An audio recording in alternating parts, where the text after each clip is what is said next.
بسم اللہ الرحمن الرحیم۔ السلام علیکم۔ وظائف امید کی کرن کے پیارے دوستو، ہم امید کرتے ہیں کہ آپ خیریت سے ہوں گے۔ ہماری دعا ہے کہ اللہ پاک آپ کو خیر و عافیت سے رکھے۔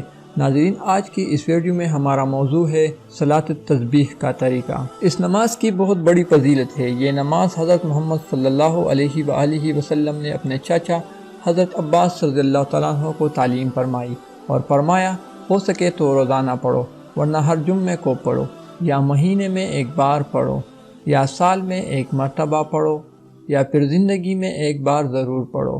اس نماز کی 4 رکعتیں ہوتی ہے۔ صلاۃ التسبیح کی نماز کا طریقہ کار: سبحان اللہ والحمد للہ ولا الہ الا اللہ واللہ اکبر، یہ کلمات ایک رکعت میں 75 مرتبہ اس طریقے سے پڑھے جاتے ہیں۔ نیت باندھ کر ثنا یعنی سبحانک اللہم کے بعد 15 مرتبہ سورہ فاتحہ اور کوئی سورت پڑھنے کے بعد 10 مرتبہ پڑھے۔ رکوع میں سبحان ربی العظیم پڑھنے کے بعد 10 مرتبہ پڑھے۔ رکوع سے سیدھا کھڑے ہو کر یعنی قوما میں 10 مرتبہ پڑھے۔ پہلے سجدے میں سبحان ربی الاعلیٰ کے بعد 10 مرتبہ پڑھے۔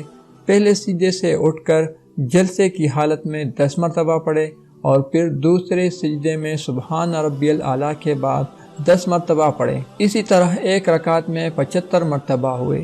پھر دوسری رکعت کے لیے کھڑے ہو جائے اور اسی ترتیب سے 4 رکعتوں میں یہ کلمات 300 مرتبہ پڑھیں۔ ویڈیو کو شیئر ضرور کریں تاکہ لوگوں کو اس نماز کی فضیلت اور طریقہ کار معلوم ہو سکے۔ جزاک اللہ۔